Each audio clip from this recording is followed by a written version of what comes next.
laboratoire de la gouvernance mondiale en Afrique pour exploiter illégalement les richesses du pays. Bandeko, lelo yo boyebi ke site oya munene oya biso, tobengi na kombo ya www.nouslescombattants.com, site oya ezalaka toujours na pointe.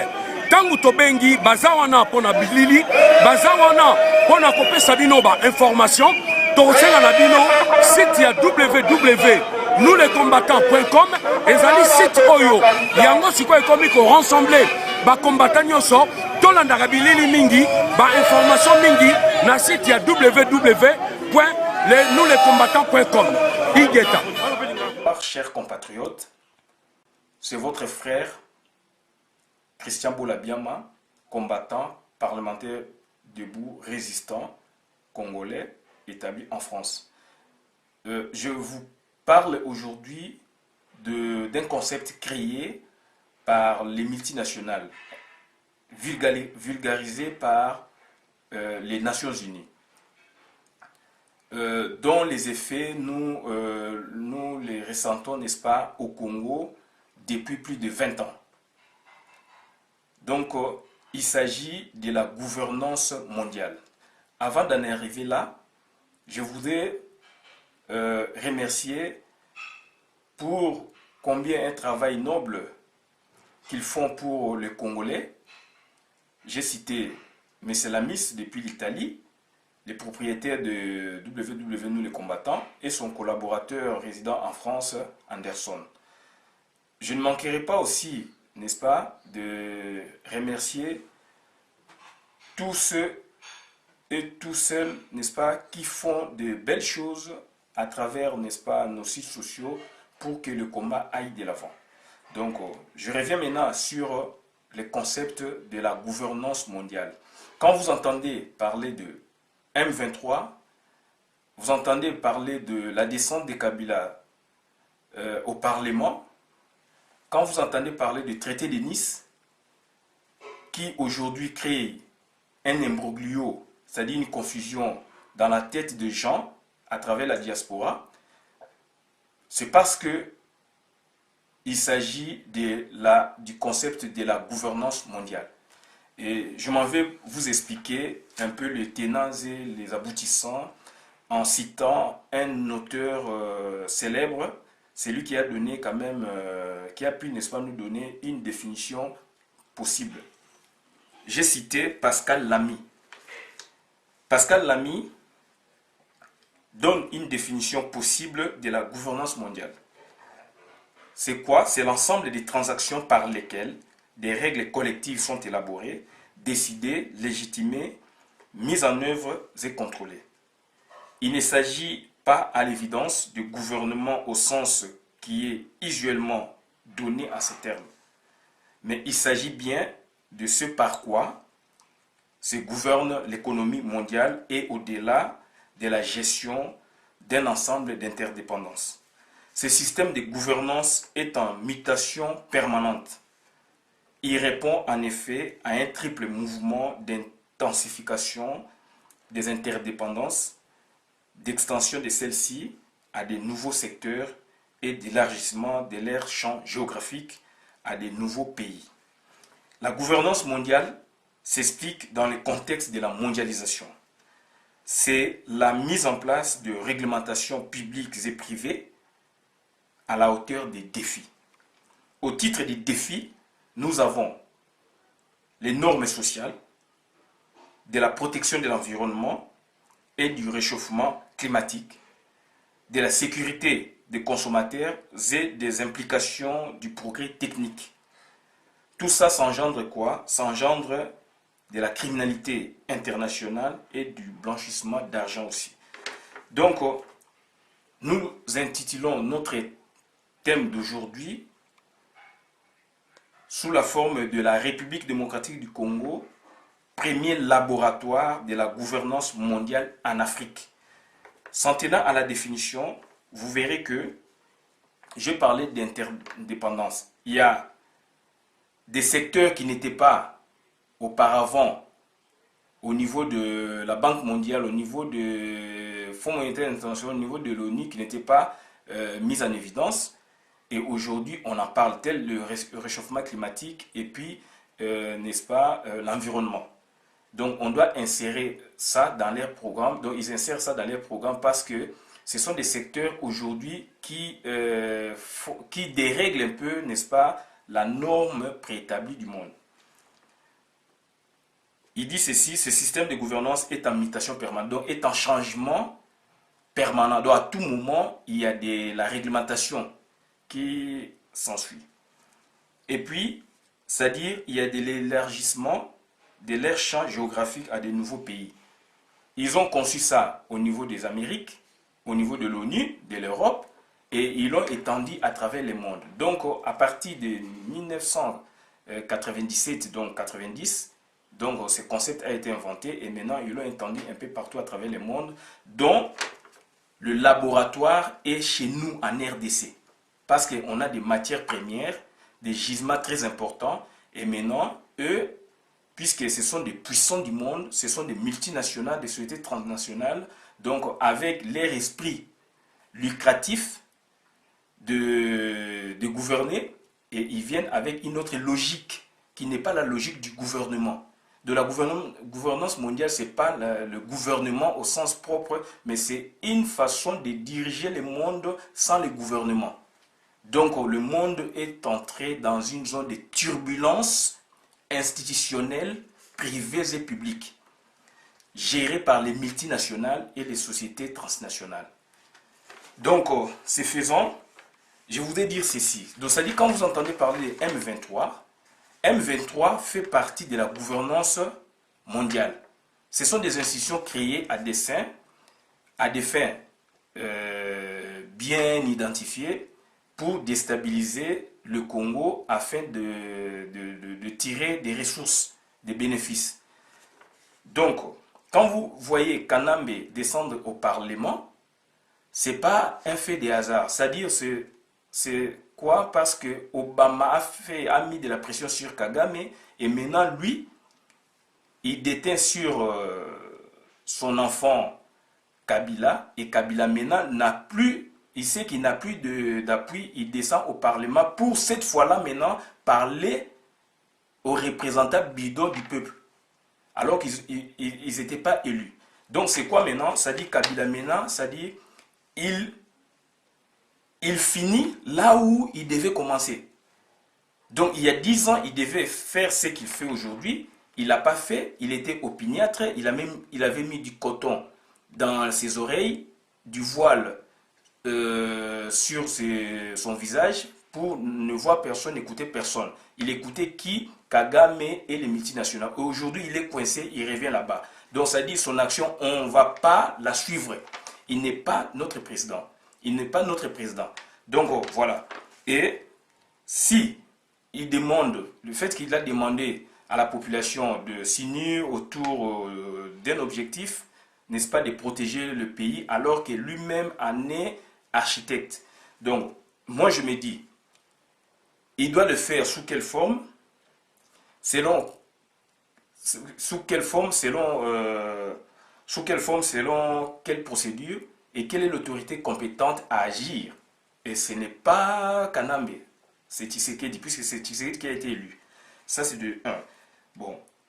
S'agissant maintenant du traité de Nice, pour moi, je dis il y a caducité. Puisqu'on ne peut plus en parler, puisque d'autant que c'est un traité qui remonte à une année passée.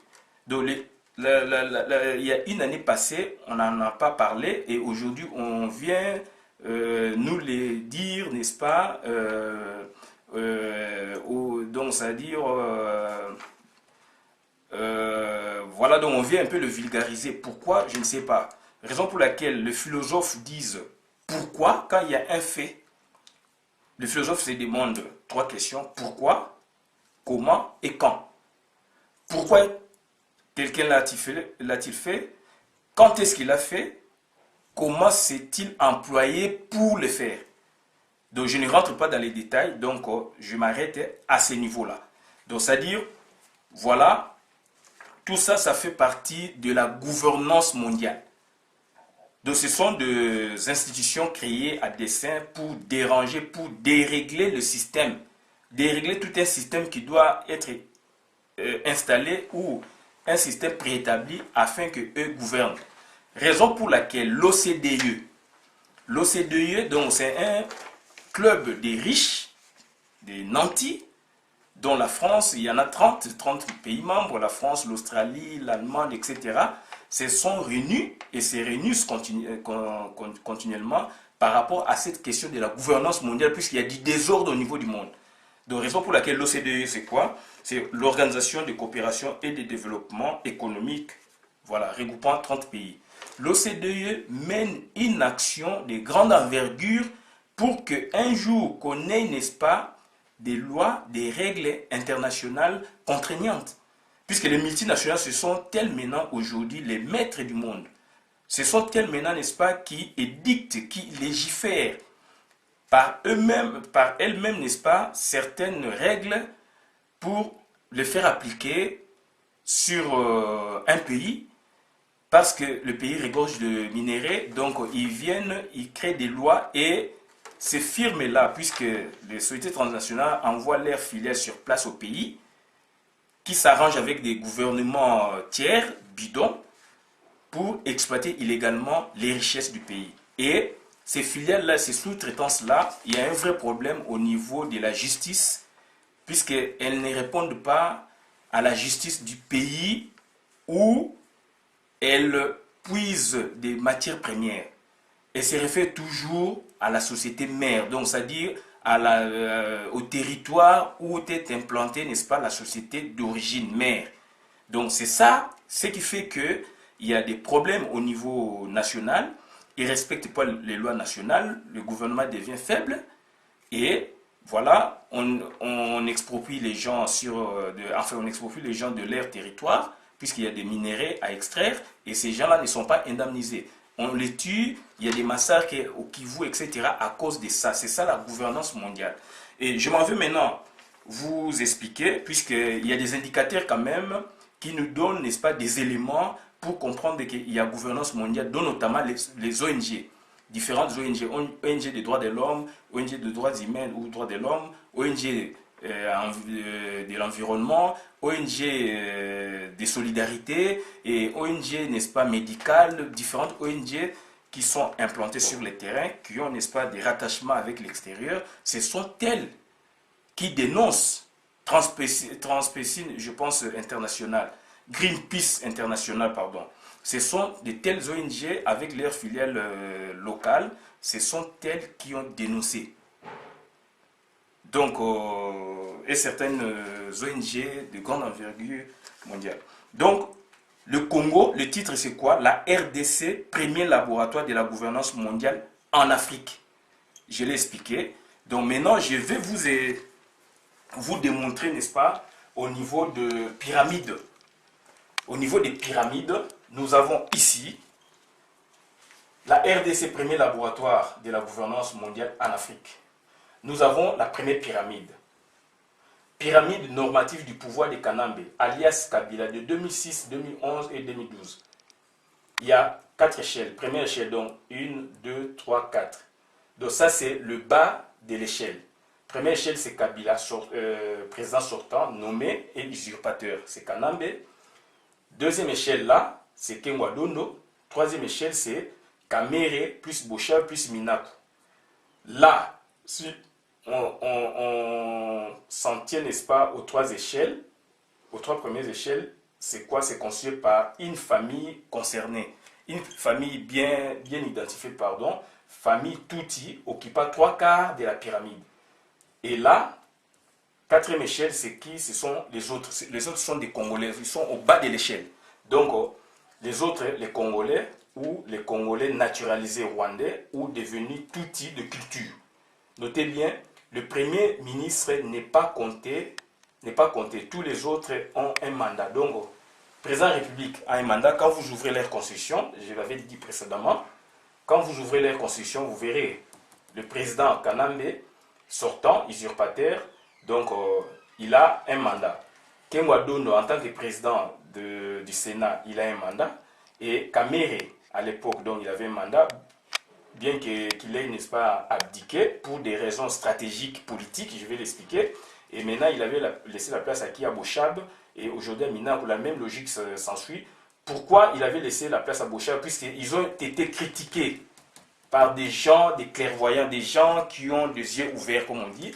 Donc, ils avaient critiqué cette pyramide, puisque 3/4 du pouvoir étaient détenus par les Tutsis. Donc, Bochab maintenant fait partie des Congolais naturalisés et Minakou, Congolais naturalisés. Donc, c'est la même suite. Maintenant, ici, la deuxième pyramide, ça c'est la pyramide normative, donc légale, constitutionnelle. Ça, c'est la pyramide factuelle du pouvoir de Kanam alias Kabila de 2006-2011. Numéro 1, donc version intérieure du dedans. Donc, ça dit là, ça a une explication. À la première échelle, nous avons Kanambe. Là, cette fois-là, il représente des multinationales, des sociétés transnationales. À la deuxième échelle, c'est Kenwadono. Là, il est qui? Il est intercesseur du pouvoir des Kabila auprès d'institutions financières internationales. On l'a mis là intentionnellement puisque c'est quelqu'un qui a travaillé en tant que Premier ministre, ministre des Finances, etc. Donc il a tissé des relations au niveau des institutions financières internationales. Donc il a un agenda fort. C'est l'homme de la rigueur. Voilà, c'est l'homme de passe, des plans d'ajustement structurel qui a, n'est-ce pas, coincé le Congo. Et à l'époque, s'agissant de ces plans d'ajustement structurel, le Congo, l'OMS avait plébiscité le Congo comme meilleur élève, alors que Mobutu, donc avec Kenwadono en tête, puisque Kenwadono a été soutenu par Club de Paris, Fonds monétaire international, Banque mondiale, etc. Donc, lui, il a été primé, alors que le peuple en avait souffert. Mobutu était obligé, n'est-ce pas, de garder les fonctions régaliennes de l'État, notamment la justice, la défense, n'est-ce pas, la justice, la défense et l'intérieur. Les autres, il a laissé ça au privé. Et cette fois-là, en 84-85, Kenwadono avait fait un grand assainissement, n'est-ce pas, à la fonction publique et aux entreprises publiques de l'État. D'où, là, le Congo avait subi un revers, puisque Congo étant primé sur le plan international par une institution spécialisée de l'ONU, mais on supprima quoi? On supprima, n'est-ce pas, les soins médicaux et pharmaceutiques.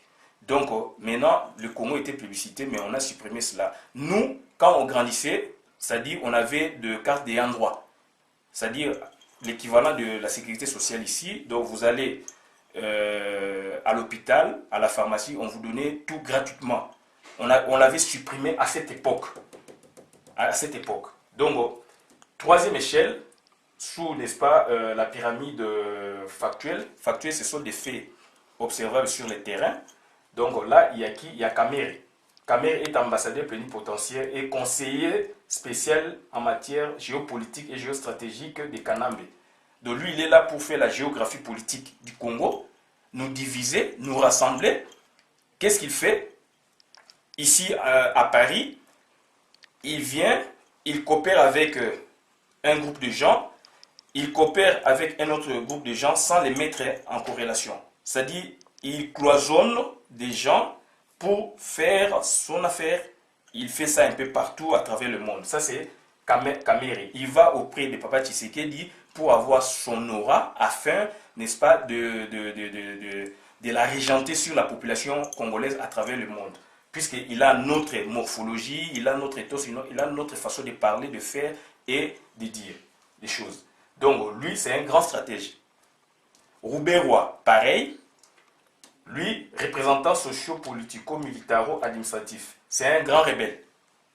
C'est un grand rebelle, donc il a étudié à l'université de Lubumbashi. Lui, Kamere à l'université de Kinshasa. Roubaix-Roy, c'est un grand rebelle, le patron des RCD. Donc, c'est un grand rebelle. C'est lui qui recrute la famille tout à travers le monde pour leur donner du pouvoir. C'est-à-dire, c'est lui qui donne injonction à Kabila, puisque Kabila a peur de lui. Il a peur de Roubaix-Roy, de Kamere et de Kenwadono. Donc, c'est lui qui représente toute la famille Tutsi à travers le monde. Il donne des noms pour qu'on les nomme, n'est-ce pas, au niveau des entreprises publiques de l'État au Congo. Et pour créer des milices, créer les M23. Lui, il en est, n'est-ce pas, l'architecte. Voilà, il en est le commanditaire, Rouberois. C'est un grand dangereux. Donc là, notez bien qu'Anambe est maître à penser, inspiré par les pensées des multinationales et de leurs tenants. Il missionne tous les autres ici. Ça, c'est pyramide factuelle intérieure. Pyramide factuelle extérieure, c'est ça. Puisque Kanambe est sur 3 registres. Pyramide factuelle du pouvoir de Kanambe et de Alias Kabila de 2006-2011. Version 2, donc version extérieure numéro 2. Là, Kanambe, là, donc à la première échelle, ce n'est pas Kanambe, mais ce sont les ex-présidents et dirigeants du monde. Ce sont les personnes physiques. 2, donc là, ici, vous trouverez les familles Bush, les familles Bush, famille Clinton, les Louis Michel, vous les retrouvez là-bas, André Flao, vous les retrouvez là-bas, Sarkozy, vous les retrouvez là-bas. Et tant d'autres, Tony Blair, là. Ici, ce sont les multinationales, personnes morales, ce sont les sociétés qu'ils ont créées et qui les disséminent, n'est-ce pas, à travers le monde. Et notamment à Kinshasa, donc au Congo-Kinshasa, pour, n'est-ce pas, faire leur expérience. Donc le Congo est devenu laboratoire de la gouvernance, le premier laboratoire au monde de la gouvernance mondiale. Troisième échelle, c'est Kagame et Museveni. Ce sont des marionnettes des pays des Grands Lacs. Donc là, puisque dans la définition, par rapport à la définition, donc ça s'étend, n'est-ce pas, au niveau géographique, au niveau des pays et des sous-régions. Au niveau de l'Afrique, puisqu'ils l'ont étendu, c'est un concept venu d'ailleurs. Nos ancêtres ne l'ont pas connu, ne l'ont pas su, et ne pouvaient même pas avoir l'idée qu'il y aurait eu, n'est-ce pas, un tel concept au niveau du Congo. Donc voilà, ce sont eux qui représentent la gouvernance mondiale au niveau de la sous-région. Ce sont eux qui ont fabriqué Kanambe, et surtout c'est Museveni en premier et Kagame en deuxième. Ce sont les marionnettes. Là, quatrième échelle, c'est Kanambe, marionnette à la tête de la RDC. Là maintenant, Kanambe, il représente le Congo comme marionnette, mais au bas de l'échelle. Ça, c'est au niveau de pyramide factuelle extérieure. Donc, au niveau, à la première échelle, ce sont les multinationales, ce sont des gens qui l'ont placé, qui le maintiennent au pouvoir, avec leur société. Troisièmement, ce sont les gens avec qui ils traitent directement. C'est pas Kabila qui traite directement avec ces gens-là, ce sont les multinationales, là, les anciens présidents, etc. Ils traitent directement avec Kagame et Museveni.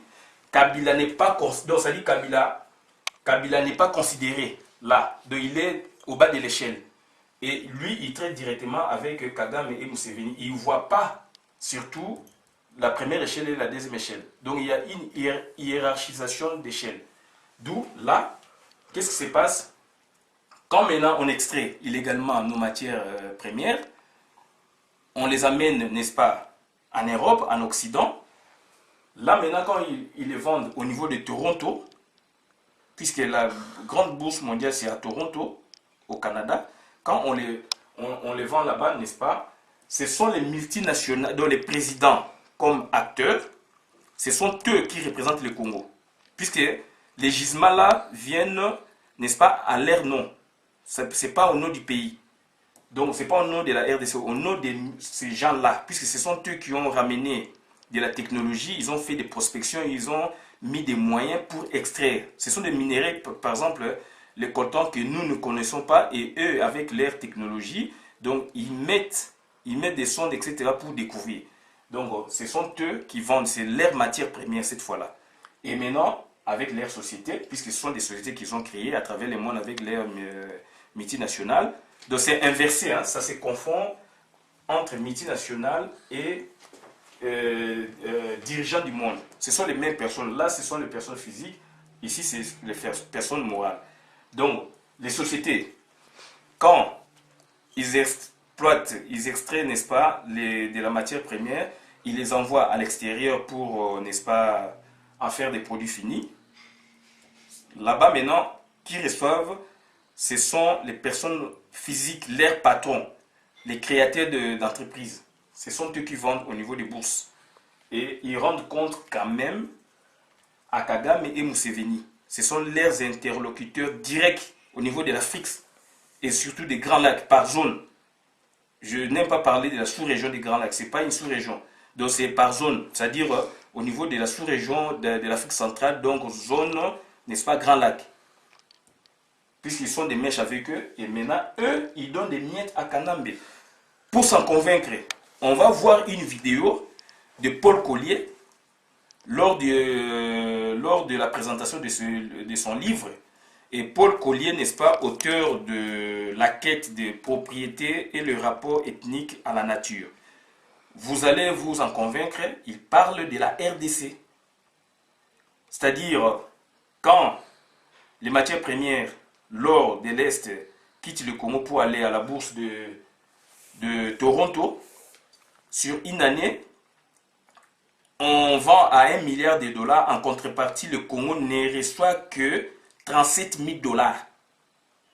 Donc, vous allez voir ça pour vous donner une idée. Toujours, nous les combattants.com. Donc, voilà, ça, ce sont les 3 registres donc, de la pyramide de la gouvernance mondiale. Cette fois-ci, expliqué sur, n'est-ce pas, 3 pyramides. Mais maintenant, nous avons fondu la gouvernance mondiale en une seule pyramide. C'est représenté ici. C'est une pyramide nommée hybride de la gouvernance du monde en RDC de 2001 à 2013, cette fois-là. De 2001 à 2013, puisqu'il kidnappe le pouvoir, le petit Kanambe. Donc, ce sont eux les gouverneurs mondiaux, les sociétés multinationales et leurs propriétaires. Ce sont eux qui l'ont maintenu au pouvoir. Ce sont eux qui ont commandité l'assassinat du président Laurent Désiré Kabila. Donc, ils l'ont mis là au lieu d'organiser les élections ou de destituer le président Laurent Désiré Kabila afin de réorganiser les choses. Mais ils sont passés par voie rhétorique, n'est-ce pas, de le tuer en utilisant Kanambe. Et ils l'ont tué, et qu'est-ce qu'ils font maintenant? Au lieu d'organiser les élections, puisqu'il y avait quand même une assemblée constituante et législative, donc ACEL, donc instituée par Kabila Laurent Désiré, et à la tête de laquelle il y avait une dame, Mama Omatuku. C'est elle, en principe, puisqu'il n'y avait pas une disposition claire lui donnant le pouvoir en cas de démission, de mort du président. Mais quand même, il revenait à cette dame quand même d'organiser les choses ou de faire une petite transition, tu vois, ou créer un truc collégial. Mais eux sont passés outre tout ça pour mettre qui? Kanambe. Là maintenant, ils ne voient pas la démocratie, ils voient quoi? L'économique. Donc c'est quoi? C'est une cooptation indirecte. Ils ont fait du mode d'accession au pouvoir de Kanambe une cooptation indirecte. Voilà. Donc là maintenant, nous avons une pyramide unique où il y a à la première échelle les gouvernants de la gouvernance mondiale, les multinationales, les représentants. Deuxième échelle, les filiales transnationales ancrées en RDC. Ce sont des sociétés transnationales qui sont dedans en RDC, qui sont vraiment au cœur, fixées, enracinées en RDC. Troisième échelle, Kagame et Museveni, représentants officiels de la gouvernance mondiale dans les Grands Lacs, dont notre pays. Quatrième échelle, Kanambe avec sa bande Tutsi, rwando-ougando-burundaise en RDC, occupant des postes nobles et stratégiques en RDC, dont c'est une représentation nationale. Là maintenant, Kanambe représente la nation congolaise, mais avec sa parenté. Donc nous, on n'est pas compté. Voilà un peu ce que j'avais à vous dire de façon un peu brossée, n'est-ce pas? Vous parlez, n'est-ce pas, du premier laboratoire de la gouvernance mondiale en RDC. Donc la RDC est comptée comme premier laboratoire de la gouvernance mondiale en RDC. Et cet esprit, n'est-ce pas, est venu à partir de 1994. Et je vais encore plus loin à partir de 1992, quand il y a eu des élections en Angola. Et je l'avais expliqué précédemment, donc c'était toute une tactique pour reconnaître le pouvoir d'un MPLA afin d'asseoir une base là-bas, d'attaquer Abiyarimana, de le tuer afin de déstabiliser le Congo. Ce n'était pas une chose facile. Donc voilà la raison pour laquelle j'ai réfléchi pour vous montrer ça comme gouvernance mondiale. Donc qu'il s'agisse, n'est-ce pas? Donc là on parle des biens transnationaux. Les biens transnationaux sont des biens qui dépassent les frontières. Pour eux, ce sont des biens qui dépassent les frontières. Ce sont des biens mondiaux qui appartiennent à tout le monde. Raison pour laquelle Sarkozy parla, n'est-ce pas, de la cogestion des ressources minières. Donc c'est très dangereux. C'est un concept, la gouvernance mondiale c'est déjà malheureusement implanté. On nous l'impose, donc on nous a imposé des concepts. Et malheureusement, donc il y a des gens malins et qui acceptent pour avoir le pouvoir, rien que pour le pouvoir, pour diriger. Donc, qu'il s'agisse du M23, d'appel de Kanambe pour se mettre ensemble afin de bouter l'ennemi dehors, ce n'est pas notre problème. Donc, ça dit qu'il fasse ça selon sa manière, selon son mode de travail, puisqu'il a tout un mode de travail qu'on a constaté durant 10 ans, plus de 10 ans. Donc nous, on n'est pas là, nous, on ne les soutient pas, on soutient le président élu. Donc, s'agissant des traités de Nice, je ne vais pas rentrer dans les détails, mais j'ai dit ceci, là, il s'agit de la caducité. Il s'agit d'une caducité juridique. Je me permets de le dire pourquoi, parce que si je comprends, je peux aussi m'égourer, mais si je dois me le permettre de dire, n'est-ce pas, c'était un traité, une chose préparée sous la direction, n'est-ce pas, sous la direction de Sarkozy, et qu'on attendait qu'il ait, n'est-ce pas, le deuxième mandat pour l'appliquer.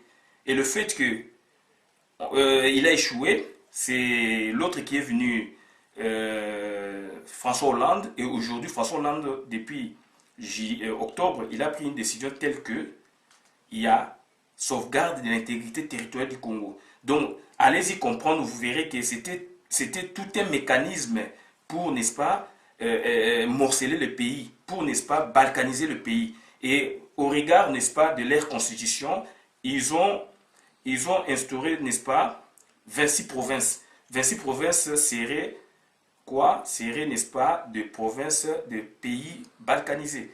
Et malheureusement, pour eux, heureusement pour nous, ça foirait. Sarkozy n'est pas passé, Hollande qui est là, il vient avec une nouvelle vision du monde pour, n'est-ce pas, rassembler le pays, n'est-ce pas, protéger, n'est-ce pas, les intérêts du Congo par rapport à quoi? Par rapport à leur territoire national. Donc là maintenant, je voudrais m'arrêter par là, c'est-à-dire tout en demandant à tous les Congolais, tout en demandant, n'est-ce pas, à tous nos compatriotes de s'unir, d'être ensemble, de provoquer, de convoquer même un colloque, comme a dit Papy Volcan, afin de nous voir en face, afin d'arrêter une idée directrice qui va nous mener, n'est-ce pas, à diriger, n'est-ce pas, le pays par nous-mêmes. Puisqu'on est à l'extérieur, je l'avais dit, on est là où les décisions du monde se prennent.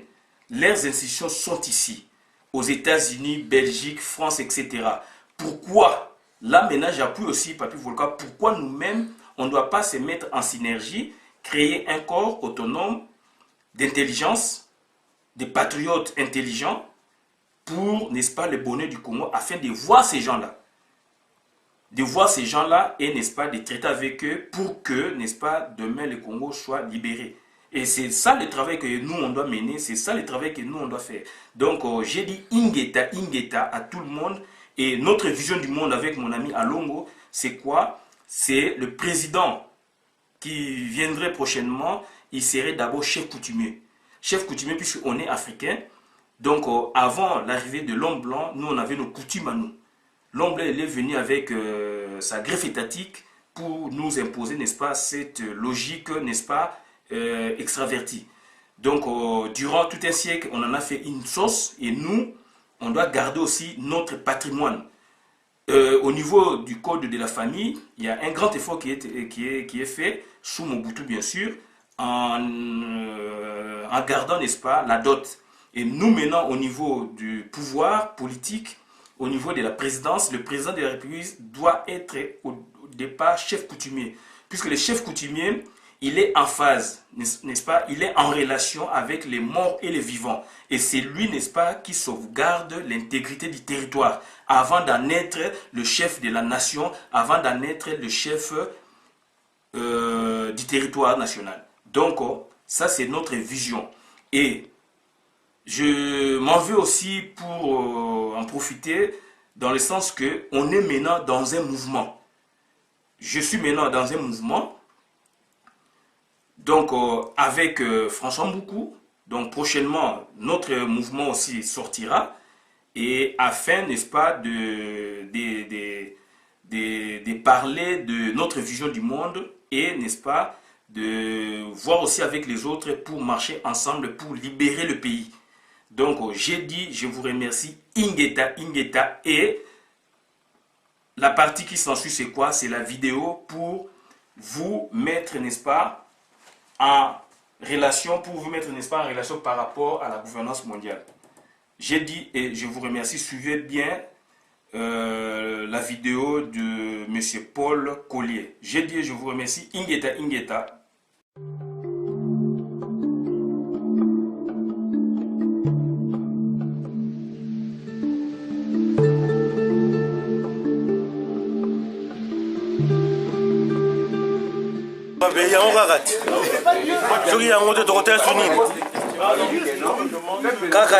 Nous les combattants.com www.nouslescombattants.com. Ce serait une excellente occasion pour Paul de vous écouter. Nous allons peut-être avoir certains membres du public qui vont se joindre à nous par Internet, ceux qui n'ont pas pu être des nôtres. Entre-temps, Paul, je vous cède la parole et merci d'être des nôtres.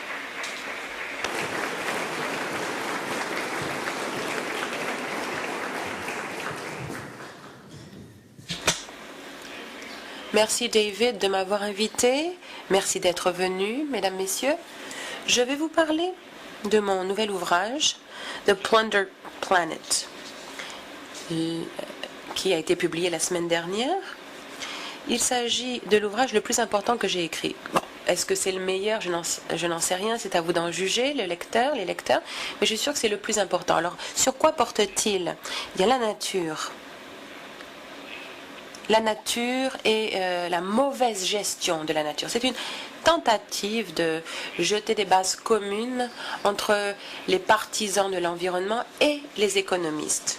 Donc, des bases communes qui sont cruciales parce que, comme je vais vous l'expliquer, ce qui se passe à l'heure actuelle dans le monde, c'est que la nature, nos biens naturels, nos capacités naturelles, eh bien, sont pillées.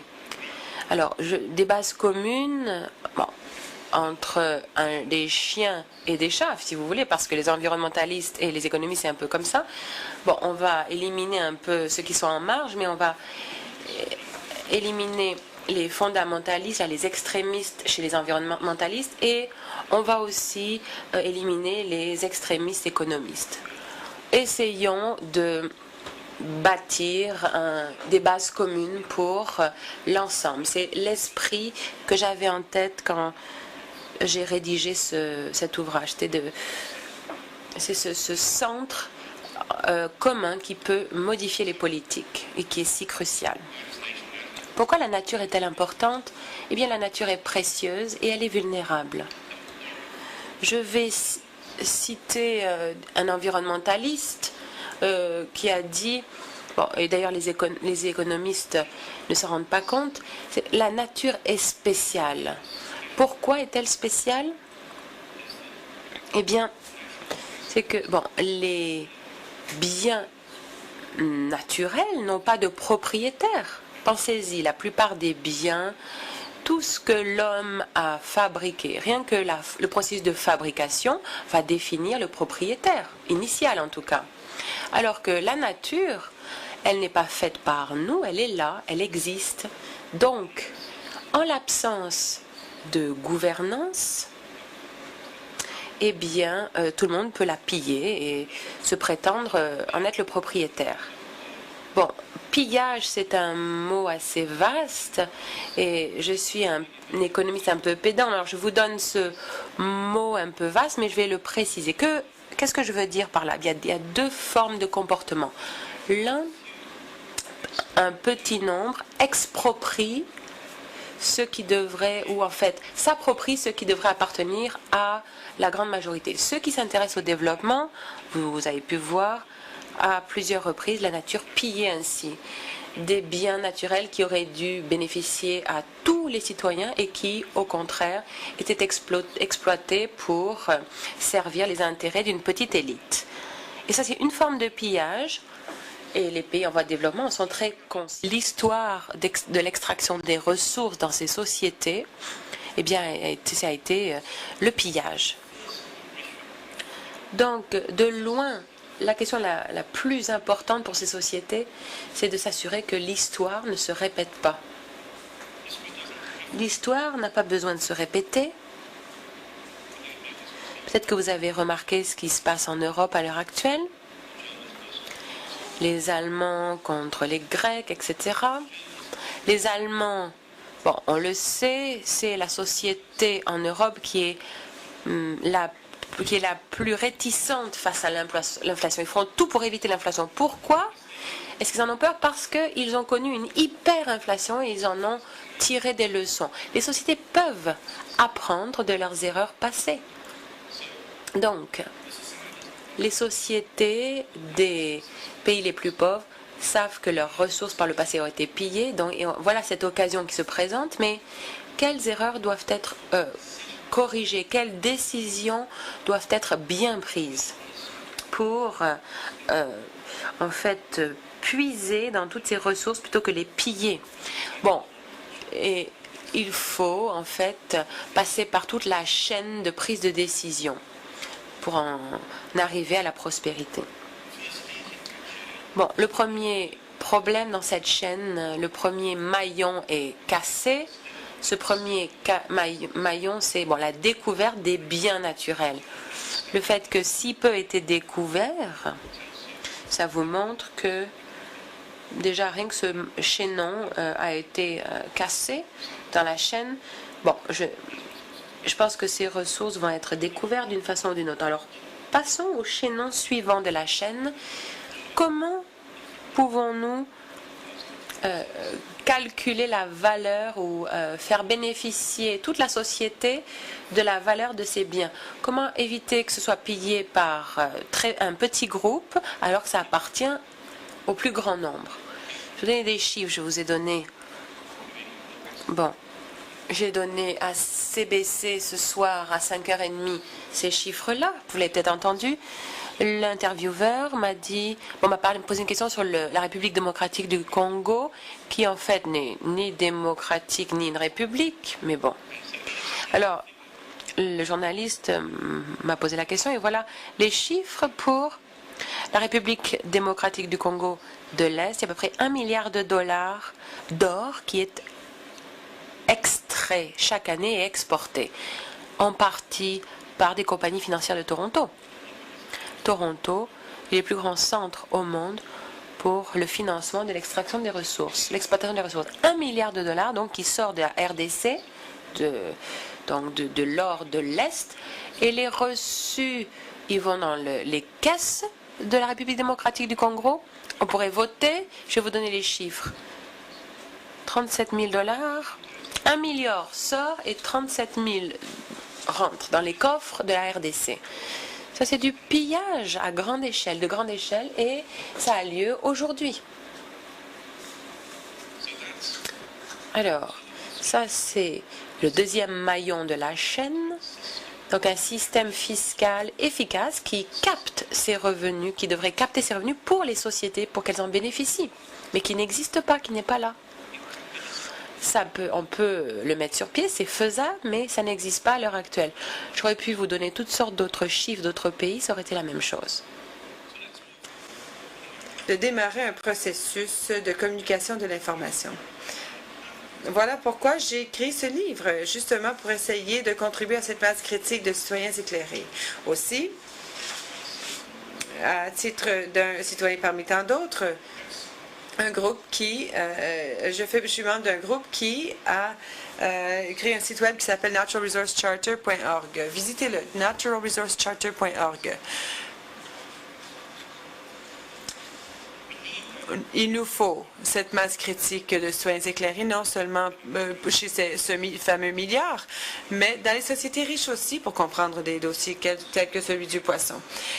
Et dès que nous aurons une masse critique capable de comprendre ces questions, nos dirigeants iront à ces conférences internationales et reviendront en parlant, en se vantant d'avoir si bien défendu nos intérêts nationaux et d'avoir sacrifié les intérêts mondiaux. Il faut qu'on crée une masse critique de gens qui vont prévenir, qui vont empêcher les politiciens de faire cela. Imposé par l'oppresseur.